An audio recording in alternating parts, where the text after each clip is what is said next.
Tubers, tubettes, my ever-widening circle of crazy people. Welcome back to the little channel. So anyway, today's video is going to be primarily just as the thumbnail indicates. So she's meeting you at the airport. And the inspiration for this has come at me in the last 3 or 4 days from about 3 or 4 different directions. And I thought it was finally time to talk about it now that the Philippines has pretty much officially opened up. Even though there's hoops to go through, guys are arriving. In fact, I've recently had the opportunity to meet up with a couple, 3 of them in person, and that's been awesome. We've been able to sit down and get to know each other one-on-one, and that's been a lot of fun.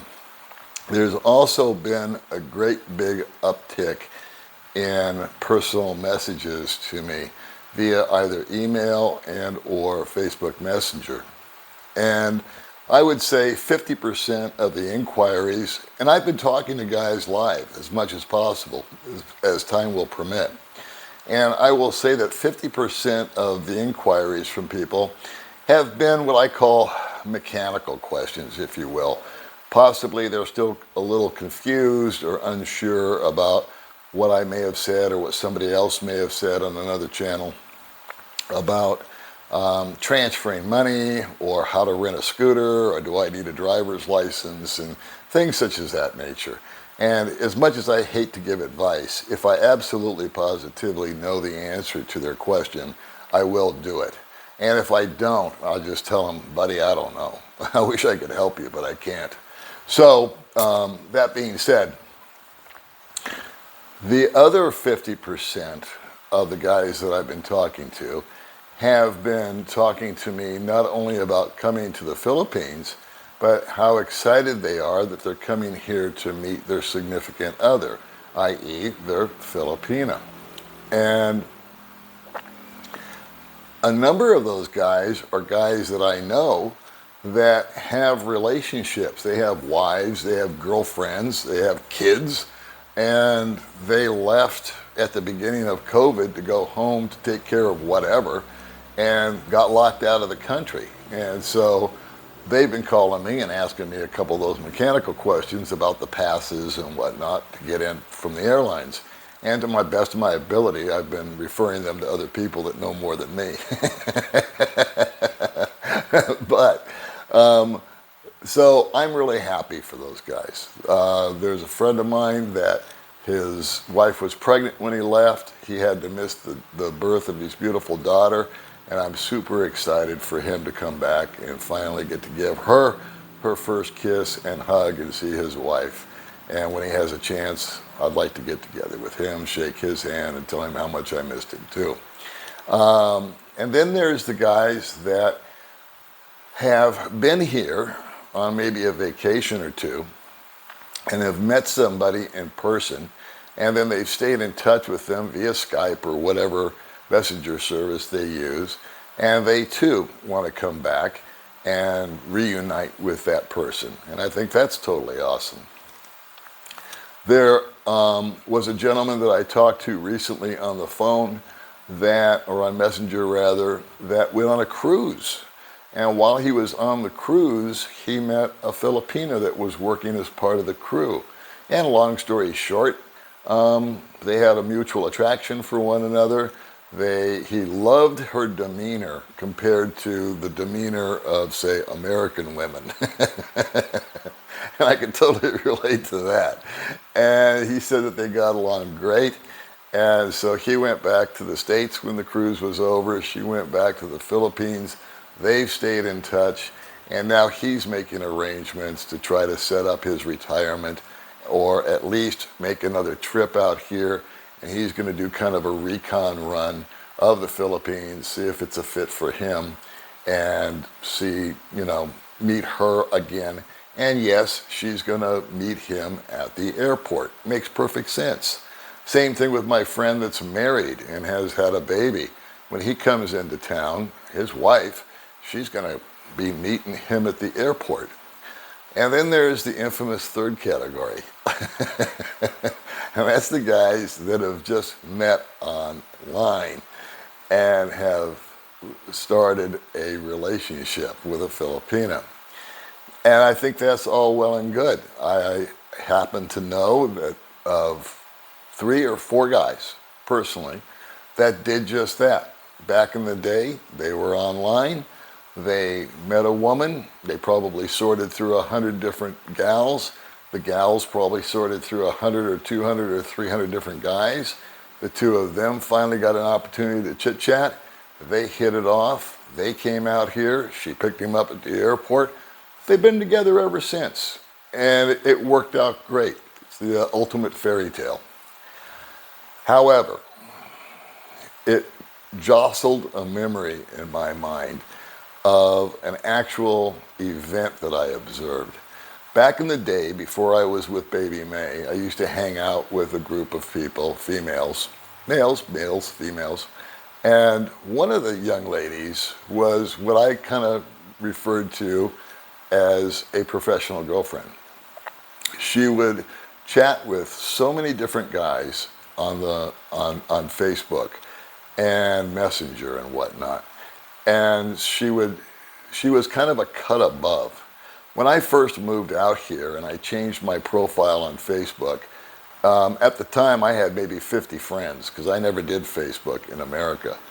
And I just changed my status from being employed to retired and my location from being in Las Vegas to being Dumaguete. And the next thing I knew, there were hundreds, if not 1,000 friend requests from women from all over the Philippines. And like a dummy, I accepted like the first 200. And I found very quickly that if I talked to one, I'd pretty much talk to them all because the conversation never seemed to change. They would all ask me these qualifying questions, if you will.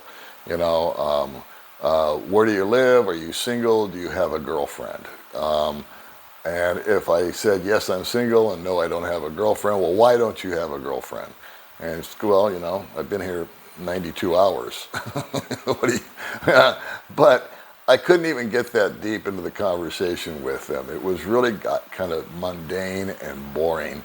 And many times they would say, hey, can we chat on cam? I'd be like, yeah, sure, why not?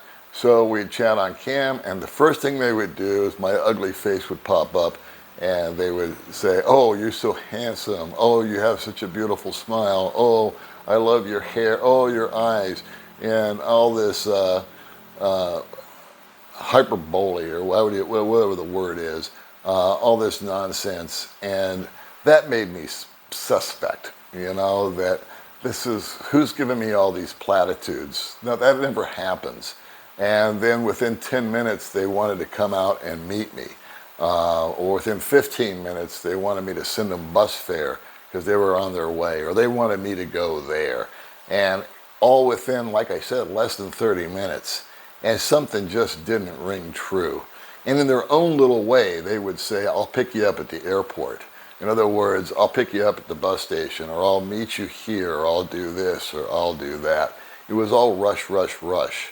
And inevitably, during these conversations, it seemed like 9 out of 10 also, if we talked that any time past that, if I stayed on with them, there was the money request. You know, oh, by the way, before you come out here, I just thought I'd let you know that the goat died or grandma's sick, and would it be okay if I borrowed X amount of pesos, then when I see you, I'll pay you back. And that, again, was just repetitious, one after the other, after the other, after the other. And I thought, God, how do guys do it? And so I decided just to shut that down and do my own thing and find out what was happening in the real world around me as opposed to on the internet. Now, I get it. If you're in America or Britain or Canada and you're chatting with somebody. I have a friend that's chatting with somebody that I happen to know personally, and he's kind of vetted her, if you will, through me. And when he comes out, he'll be here for 3 weeks, and he'll have an opportunity to meet her, and they will be able to find out, both her and him, if there really is a physical attraction to one another.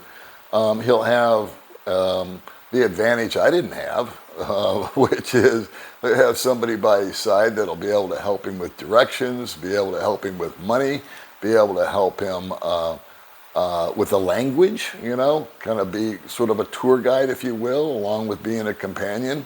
And, if it works, great. And if it doesn't work, well, hopefully they can stay in the friend zone. And after 3 weeks, he's going to go home and she's going to stay here.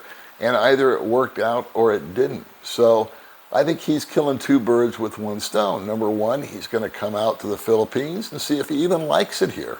He's never been. And he's also going to meet somebody that he does feel very confident that they will be able to have a relationship. And he's also smart enough, because I've talked to him, to know that if something's wrong or something isn't right, he's not going to be mean, he's not going to be callous and cold, but he does know how to say no. And again, he'll be able to say, you know what, I just don't think this is going to work, and let's move on, and hopefully we can stay friends. Then there are the guys that I've been talking to recently that have expressed to me how they can't wait to meet the gal because she does this and she does that. In other words, she thinks he's handsome and she thinks that he's great. And boy, oh boy, her family's so nice, and this and that and the other. And, for their sake, I hope it's true. However, I do have a real life experience that I observed. This is prior to me getting involved with my girlfriend 3 years ago. So we're going back about 3.5 years ago. I had a group of friends that were male and female, and 4 or 5 of the girls would always kind of go out. We'd just hang out. I was never boyfriend, girlfriend with any of them. We were just pals. And one of them I would call a professional girlfriend. And she was sharper or smarter than the average bear. In other words, she didn't do the typical, what's your name, where you live, why you not have girlfriend stuff. She would engage with them and talk to them. And she, of course, would be very complimentary. But she had an intelligence level that allowed her to take it to the next level. And so gentlemen, and she's pretty, and so guys would get very involved with her, and they would come out for the proverbial 2 or 3 weeks, and guess what she did? She picked them up at the airport. And she was never really all that serious about them. But what she did for those 3 weeks was she made sure that he was insulated, and that she was with him at all times, and that he never really had an opportunity to stop, take his time, slow down, look around, and see what possibly other options there were for him while he was here for those 3 weeks. And, of course, she would stay at the hotel with him. She would get all the meals. She would get all the gifts. She would try to go shopping as much as possible. Ring up a brand new phone out of the deal. And then when he left, she would look very sad, and he would probably be very sad, and he would go home, and that was that. That was the end of his vacation. And I kid you not, 3 weeks later, another guy was coming in, and she did the whole thing all over again. Boom, picked him up at the airport, stayed with him for a couple of weeks, got some more material goods, had a great time, went on some trips to some different islands, living the life of Riley, and then he sadly got on the plane. And as far as I know, I've lost communication with her pretty much since I got involved with May, but as far as I know, she's doing the exact same thing, only she got halted like most of us via COVID. So I don't know how she's handling this situation now, but I imagine it's fired back up. She's restarted the machinery. And so that being said, the gentlemen that are talking with women and they've had a long-term relationship with them, they feel like they know them, and they've been chatting for a long time, and they're confident of all this. Again, I'm not telling you don't do it. I'm just telling you maybe you could think about what I just said about something that I told myself after I got here. One mistake that I made when I first got here was I was in hurry up mode all the time. I wanted to run here, I wanted to do this, I wanted to do that, and I jumped into a relationship with someone right away.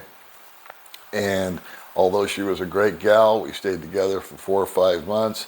We did part ways, and I realized that I had pulled the trigger on that too much. So the 2 words that I memorized, and I've mentioned in previous videos, is just to slow down. Just take your time.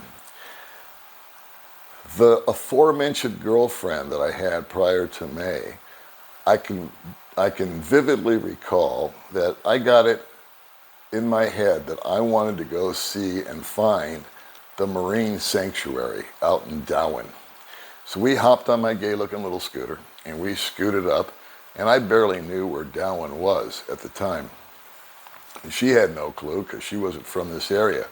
And so we must have spent 2 or 3 hours, and I'm confident that we drove past it 20 times and never saw the street. We were going up and down roads. There was no sign that said Marine Sanctuary. It wasn't like we were going to Disneyland where they've got an off-ramp. And we would ask people, which I've since learned never do, okay, for directions. Because even though she could speak the language and she was asking them about the Marine Sanctuary, I don't think they even knew what we were talking about. They just knew it as the beach. And so they would never say, I don't know. They would always, either because they didn't want to appear that they didn't know, or they probably just wanted to get rid of us because they had other things to do. So they would just point, and we would go that way. And then we wouldn't find it. We'd ask somebody else, and they'd point in another direction. And that was just how the day went.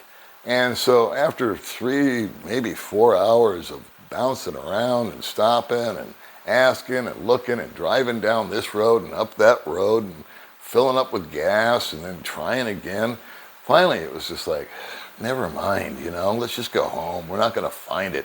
So go back to the apartment, and I'm sitting around and I'm kind of disgruntled, and I'm not mad. I'm just kind of frustrated. And she looked at me and she says, so why are you feeling so low? And I said, well, we never found it. I said, we spent all that time. And she said something to me that made so much sense and was so wise and immediately calmed me down. And I never, ever forgot these words.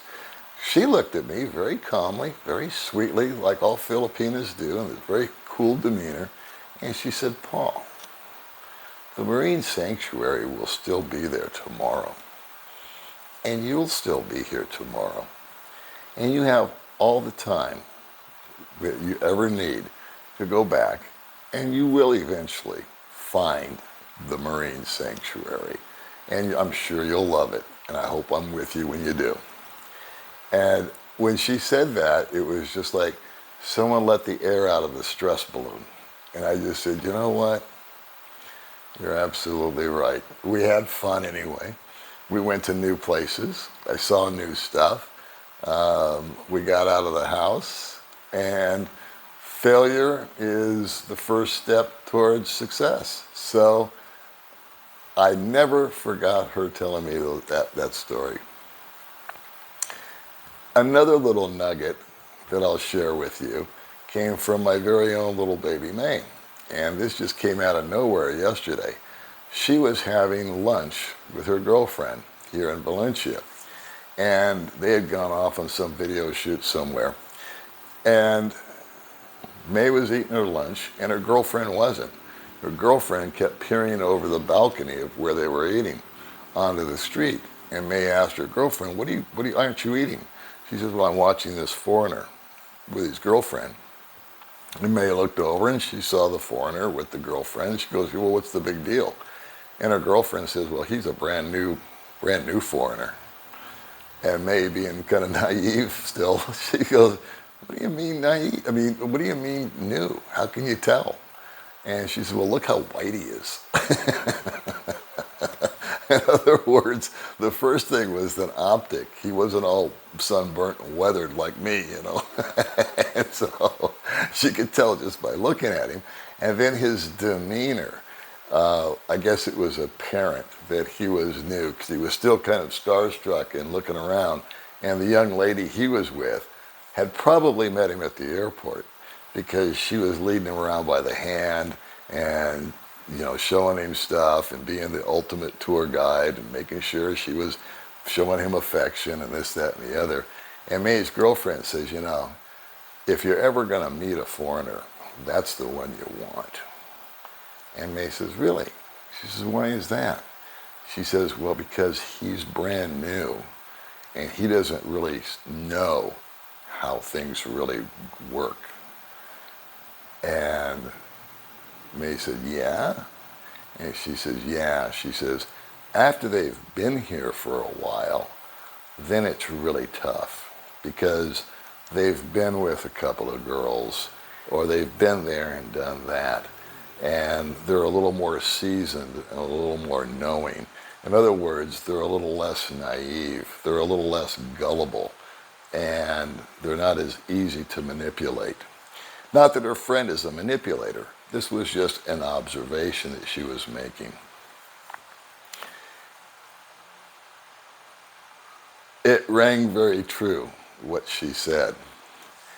And it brings me right back to the guy that's getting ready to come here, and he's got the young lady that's going to meet him at the airport. I'm thinking to myself, if that's what you want to do, rock on, brother. You know, I'm not here to tell you what to do or what not to do. But for me, I can't help but remember two words, and that was slow down. That was one thing that I had to learn the hard way. And number two, I think about the Marine Sanctuary. And what my first girlfriend told me is that, Paul, it will be there tomorrow. And so when I'm thinking about a guy that's landing here for the first time, been in a long distance relationship with somebody, I'm not saying don't meet her, but I am saying that maybe you'd want to get your boots on the ground, take a look around, see what it's like, see if you like it, see what possible opportunities there might be here for you. And because at the end of the day, that young lady that you've been talking to all this time, she will be there tomorrow. All right, guys, I'll see you in the next video.